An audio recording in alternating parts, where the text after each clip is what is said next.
Hi, I'm Brittany Duthright. And I'm Ryan Navarre. This week, we're bringing basement tapes to campus. Our top 3 stories this week are an update on the New Brunswick budget, The torch relay visiting New Brunswick, and an update on the liquor store story. The government has released their financial plans for the next year. Premier Sean Graham has already announced that there will be $1 billion in the budget for infrastructure. Post-secondary education, training, and labor minister Donald Arsenault has also confirmed $9.6 million for the New Brunswick Community College campus in Fredericton. The tuition rate for universities in the province will also remain frozen for the 3rd year in a row. Good news for downtown residents. An old eyesore is being developed as we speak. The construction began 2 weeks ago is an effort to replace the roof trusses and cover the building to protect it from the harsh weather. The property is owned by J.D. Irving Limited and has been vacant for several years, only to be seen as an eyesore to the community. The Irvings are paying for the initial repairs to the building. The renovations are expected to cost around $2 million and are expected to be completed August 2010. The Olympic torch was here in New Brunswick last week. Jason Cassidy has more on day 26 of the torch relay. It's something the average person only dreams of doing. But for Kelsey Knowles, that dream became a reality when she was selected to carry the Olympic torch through Riverside, Albert, New Brunswick. She waved to the crowd, posed for pictures, and sang our national anthem with children.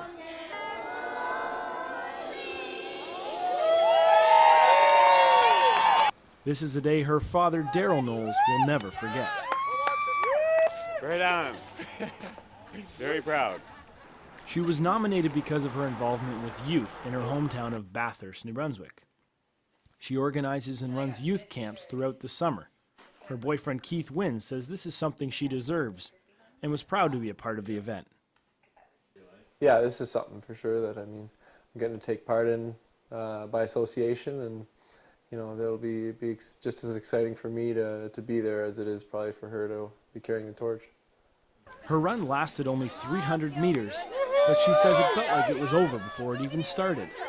Oh my gosh, I don't even know. It went by so fast that I'm glad I have the pictures, because it was just so overwhelming that it's going to be hard to remember each little incident, that's for sure. But I have the torch now, so you get to buy your torch, I'll have that to look at, which is good.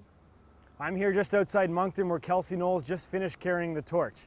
She's one of 12,000 torchbearers to take it on its 100-day trek across Canada. On day 26, I'm Jason Cassidy in Riverside, Albert. I'm Matt Chirico in downtown Fredericton, where the torch has just arrived here in Officer Square. It was greeted with a warm welcome from hundreds of locals after a short circle around the city.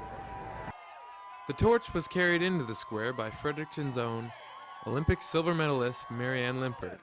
She lit the cauldron and it burned as the night's festivities took place. A special song was prepared and sung by a choir. Local politicians shared Olympic memories. And O Canada was sung by all. You get caught right up in the excitement of it all. This is just one special evening in the 106-day, 45,000-kilometer trek around the country.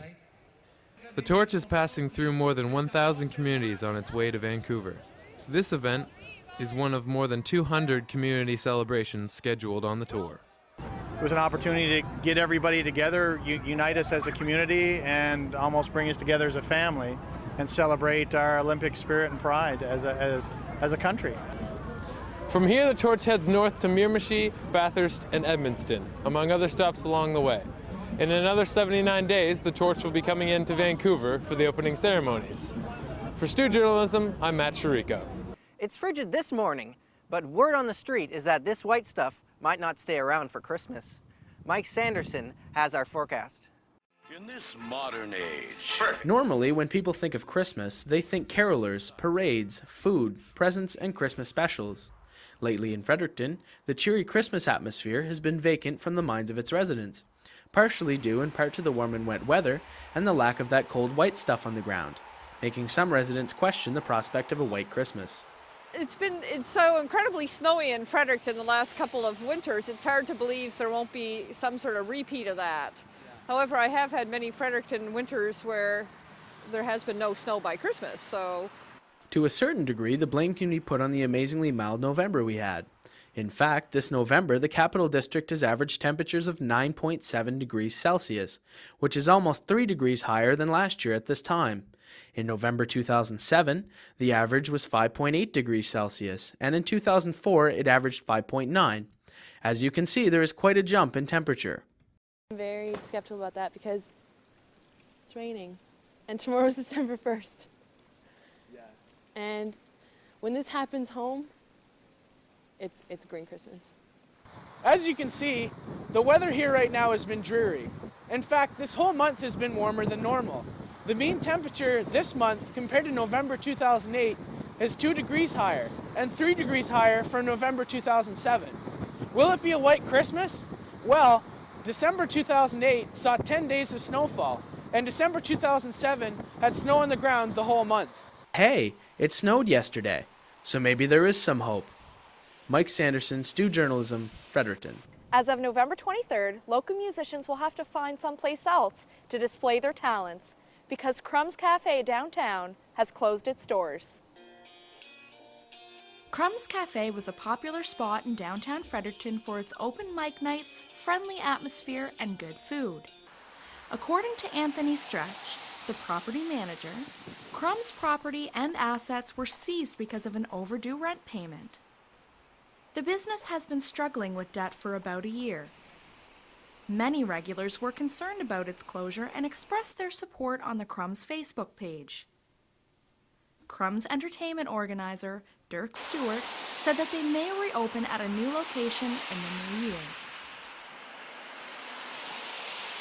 George Martin Hall houses Stu's cafeteria by day, but last Friday night, it was transformed into a pub.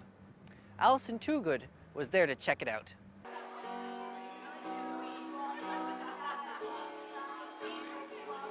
Live music is essential to a pub atmosphere, especially when local talent is showcased. The open mic pub event transformed Stu's cafeteria into a bar scene.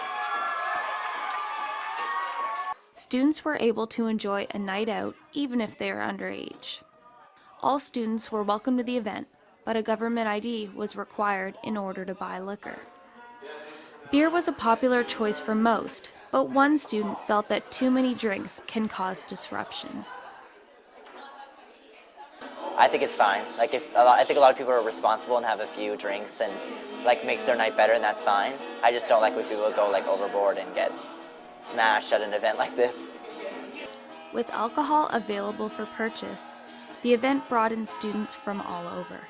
Yeah, we've actually got a pretty diverse crowd out for tonight. There's some students that I know are first years from the residences.